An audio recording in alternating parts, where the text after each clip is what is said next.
Every country on Earth is in debt. The United States owes $38 trillion, Japan owes $9 trillion, the entire planet owes $315 trillion, 3 times the size of the global economy. But here is the paradox that should terrify you. If everyone owes money, then who exactly is it owed to? The answer isn't China. When you follow the chain of creditors, when you track who actually holds the debt, you discover something disturbing. The world doesn't owe money to anyone in particular. It owes money to itself. But 4 men, 4 bankers across 3 centuries, deliberately designed it that way.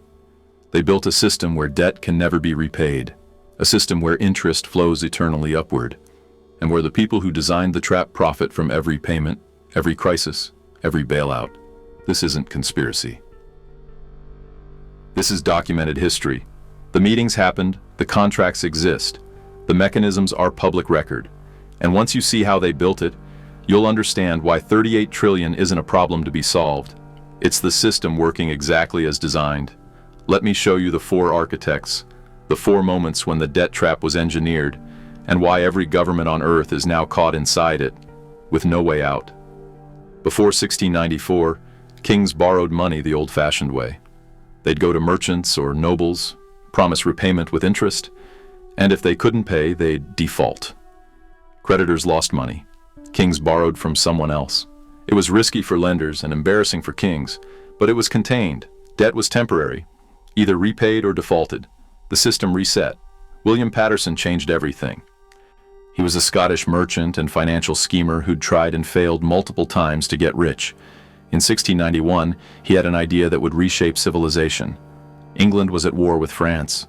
King William III needed money desperately. The treasury was empty. Tax revenue couldn't cover war costs, and traditional lenders were refusing new loans because England had defaulted before. Paterson approached the king with a proposal. He would organize a group of wealthy merchants to lend the government £1.2 million. That's about 300 million in today's money, a massive sum. But here's the innovation. The loan would never be repaid. Instead, the government would pay interest forever, 8% annually. And to manage this arrangement, Paterson proposed creating a new institution, the Bank of England, chartered in 1694. The mechanics were revolutionary. The merchant lenders would give their gold to the Bank of England. The bank would lend that gold to the government.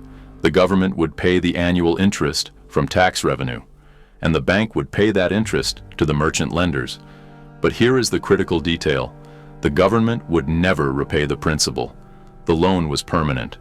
Why would merchants accept this? Because the interest payment was guaranteed by Parliament. It was backed by the government's taxing power. As long as England could tax its citizens, the interest would flow. That 8% interest, £96,000 a year, was essentially a new tax on the people, funneled directly to the bankers. And the banknotes the lenders received in exchange for their gold could be traded. They were as good as money, better than money, because they paid interest. Paterson's real genius, and the thing that created the trap, was what came next. The Bank of England was given the right to issue banknotes backed by the government's debt. They could print paper money up to the value of the loan. This created money out of debt. The government's IOU became the currency, and the more the government borrowed, the more money the Bank of England could create. This is the template. Government borrows, never repays principal, pays interest forever, and the debt itself becomes money. It's brilliant if you're a banker. It's catastrophic if you're a taxpayer, because you are paying interest on debt that will never, ever disappear. Within 50 years, every major European power copied the model. By the early 1800s, European governments had embraced debt. They borrowed for wars, for infrastructure, for operating expenses. But there was no organized market. Each loan was negotiated individually. Interest rates varied wildly, and only the wealthiest merchants could participate. Nathan Rothschild changed that. He industrialized sovereign debt. The Rothschild family started as money changers and traders in Frankfurt. By 1800, the 5 Rothschild brothers had established banking houses in the 5 major financial centers of Europe: Frankfurt, London, Paris, Vienna, and Naples. This network was unprecedented. They could move money across borders faster than any king or government, and they used this to dominate sovereign debt issuance. Nathan Rothschild in London was the strategic genius. During the Napoleonic Wars, Nathan arranged loans for Britain. but his innovation was how he structured them. Instead of lending directly to the government, he bought government bonds at a discount and resold them to investors at a markup. He created a secondary market. But here's where it gets darker. Rothschild didn't just finance governments. He positioned himself so governments had no choice but to use him. In 1815, at the Battle of Waterloo, Nathan Rothschild famously learned of Napoleon's defeat before anyone else in London. His courier network was faster than official channels. He used this information to manipulate the bond market. First, he sold British bonds, signaling that Britain was losing. Prices collapsed. Other investors panicked and sold. Then, after prices crashed, Rothschild bought massive quantities at rock-bottom prices. When the news of British victory arrived the next day, bond prices surged. Rothschild made millions. This established the Rothschild model: control the information, control the issuance, control the market. But here is the real innovation, the one that tightened the trap. By creating a global secondary market, he made sovereign debt a tradable asset across borders. A British bond might be owned by a French investor, who sold it to a German bank, who used it as collateral for a loan to an Austrian aristocrat. The web of ownership became incredibly complex. Now, default was impossible. Before Rothschild, if a king defaulted, his creditors lost money, and the system reset. But after Rothschild, a default wasn't just refusing one creditor. It meant collapsing the entire international financial system. Rothschild made default impossible, not because governments are responsible, but because a default would trigger systemic collapse. Governments were trapped. They had to keep paying, and they had to keep borrowing to pay the interest on the old debts. The debt trap was no longer just permanent, it was inescapable. By 1900, America was becoming an economic powerhouse, but it still had a primitive financial system. Banks operated independently. The money supply was tied to gold, and there was no central mechanism to manage the debt trap Patterson and Rothschild had built. J.P. Morgan fixed that, not for the public good, but to protect his banking empire.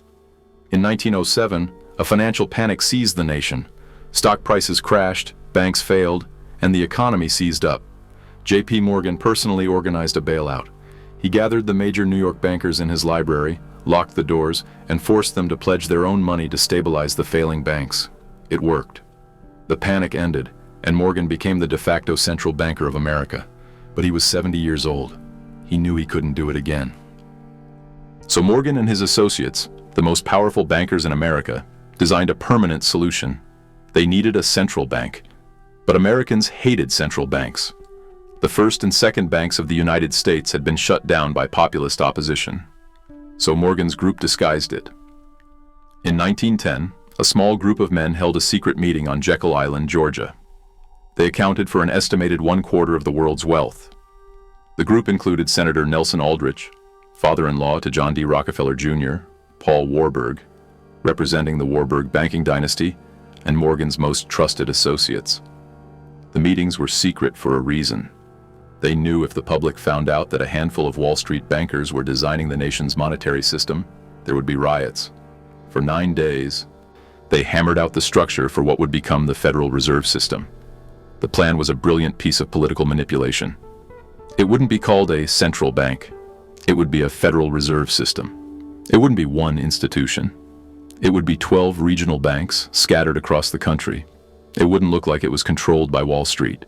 It would be overseen by a board of governors, appointed by the president. It looked decentralized. It looked democratic. It looked public. But here is the truth of the mechanism. The regional Federal Reserve banks were not government entities. They were and are privately owned corporations, owned by the member banks in their district. And the most important bank, the one with the power to conduct open market operations, the power to buy government bonds, was the Federal Reserve Bank of New York, which was controlled then, as it is now, by the largest Wall Street banks, Morgan's banks. The Federal Reserve Act was passed in December 1913, when much of Congress was already home for Christmas. And immediately, the debt trap expanded to infinity. Before the Fed, there was a limit to how much the government could borrow. Banks only had so much money to lend, but now the government could borrow from the Federal Reserve, which could create the money to buy those bonds. From nothing. The government issues a bond. The Fed buys it with newly created money. The government spends that money, and the debt goes onto the Fed's balance sheet, backed by nothing but the promise that taxpayers will service it forever. This is the mechanism that enables infinite debt. The Federal Reserve ensures there is always a buyer for government bonds, always unlimited demand. So the government never has to stop borrowing. It can roll over its debt forever, because the Fed will always buy it. And the interest payments flow from the taxpayers, to the government, to the bondholders, which include the very banks that own the Federal Reserve System. They designed the Fed to look like a government agency, but it's a privately owned entity. Before we continue, I want to ask a quick question in the comments. Did you know the Fed was a private entity? A simple yes or no. I'm just curious to see the numbers.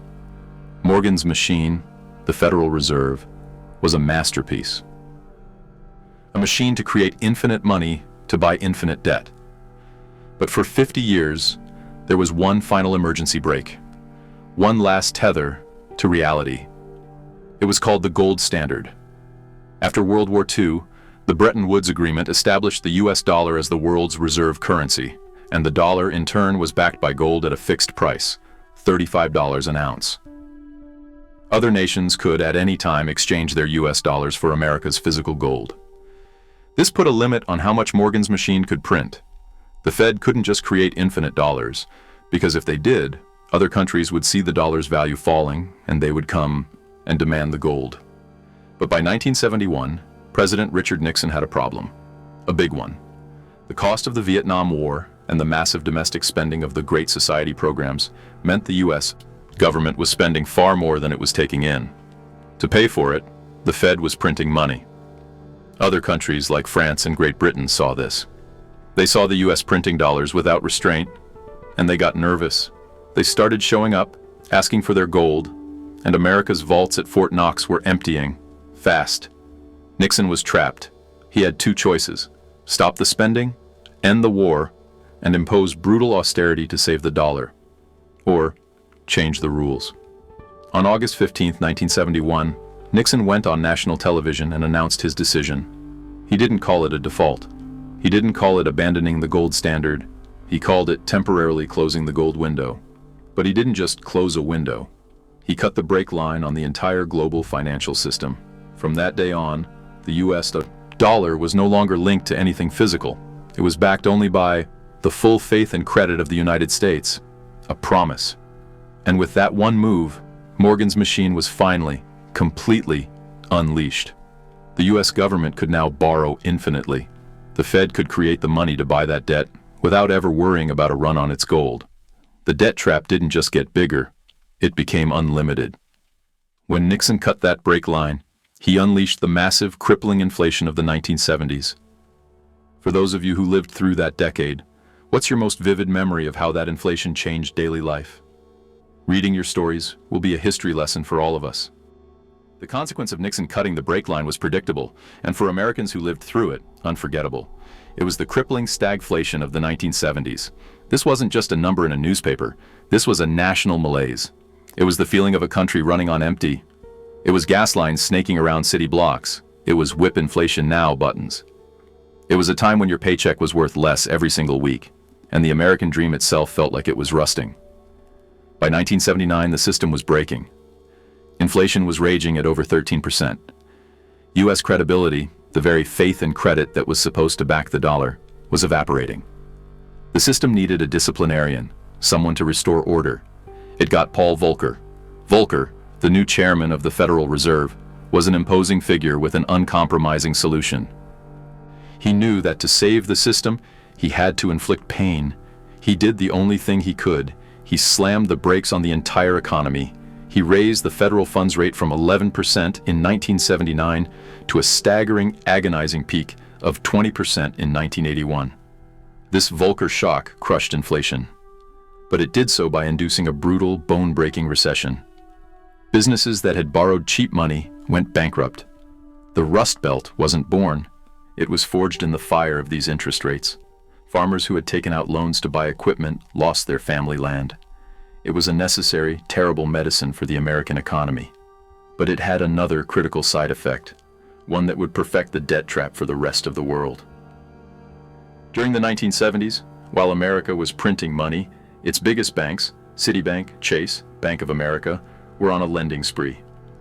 They had all these new inflationary dollars, and they needed to put them somewhere. So they pushed billions in cheap, variable rate loans onto the developing world. Build a dam, they said. Build a factory. These nations, eager to modernize, took the bait. Mexico borrowed 80 billion, Brazil borrowed 60 billion, Argentina borrowed 40 billion. These were all US dollar denominated loans, and they were variable rate, tied to US interest rates. When Paul Volcker spiked the interest rate to 20% in Washington, the payments for a hospital in Mexico City or a power plant in Rio de Janeiro tripled overnight. They couldn't pay. In August 1982, the phone rang.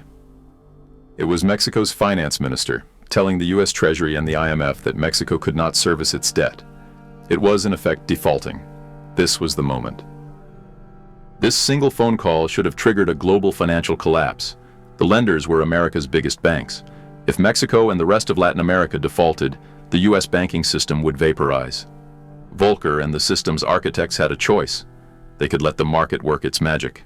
Let the banks that made stupid loans take their losses. Let the system reset, just as it had in the 1700s. But they didn't. The architects don't let their system fail. Instead, Volcker orchestrated the final brilliant innovation. He didn't save Mexico. He saved the banks. He organized a bailout through the International Monetary Fund, IMF. The IMF, which looks like a public international institution, would step in. It would lend Mexico just enough money. To do what? To build infrastructure? To feed its people? No. The IMF loaned Mexico just enough money to keep making the interest payments to the American banks. It was a bailout, laundered through a global institution. But this new IMF money, called Structural Adjustment Loans, SALs, came with brutal, non-negotiable conditions. In exchange for the money to stay in debt, these nations had to agree to, first, austerity, cut all spending on healthcare, on education, on food subsidies, fire the nurses and the teachers.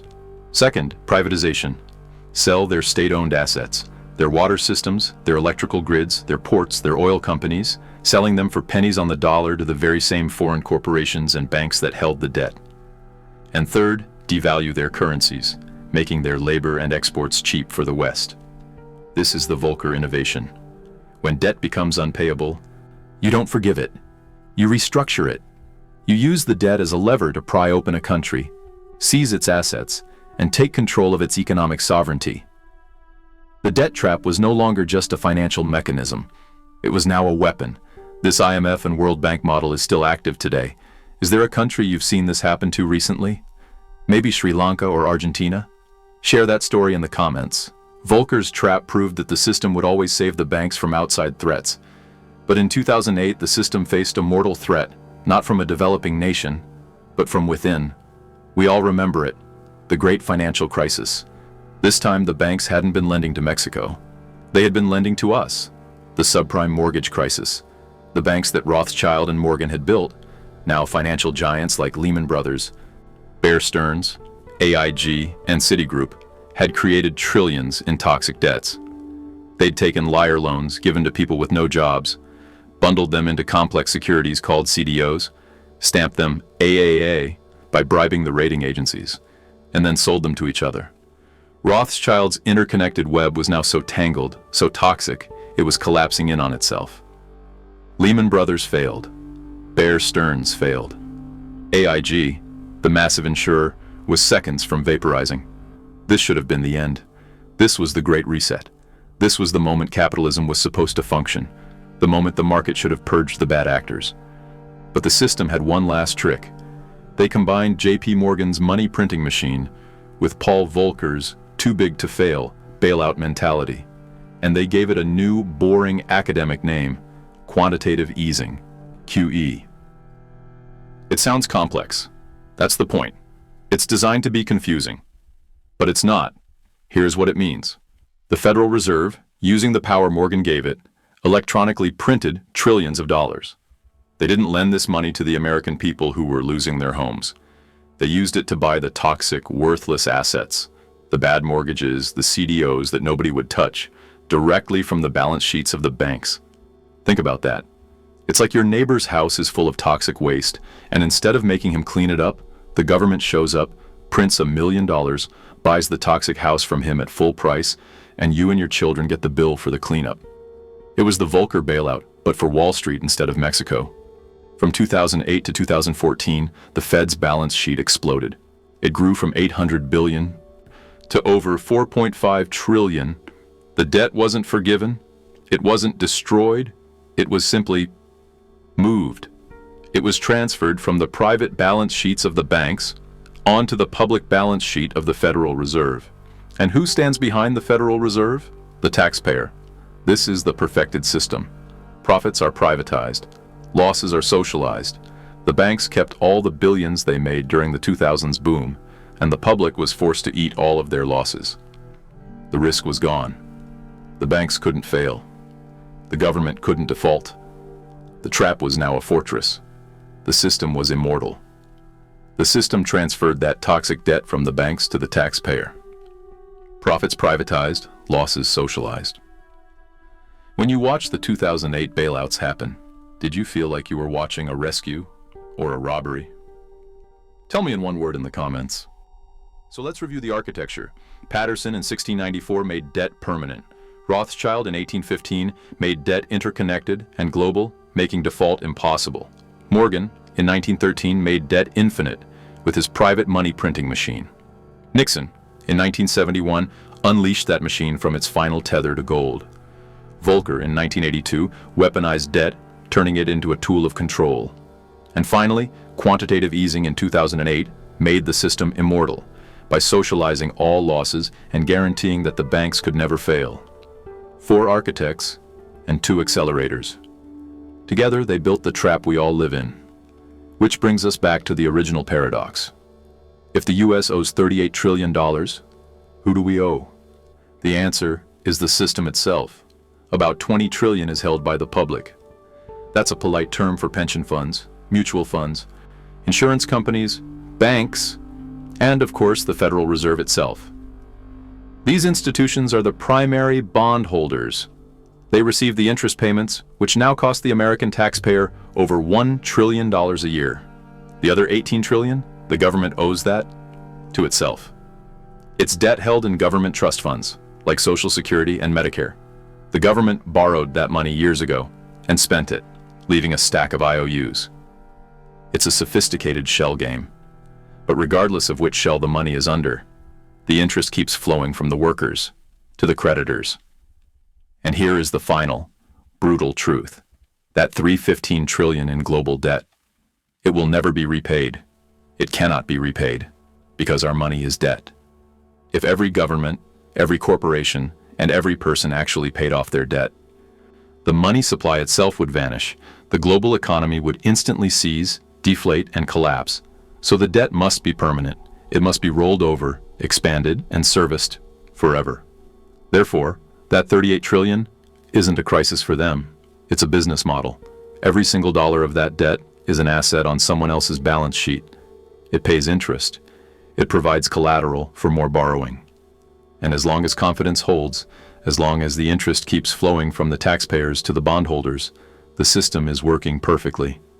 If this changed how you look at the financial news, if you finally understand that these staggering numbers aren't an accident but a design, then subscribe, because they are not going to teach you this in school. They will teach you that debt is a problem to solve. But the architects knew better. Debt isn't the problem. It's the foundation.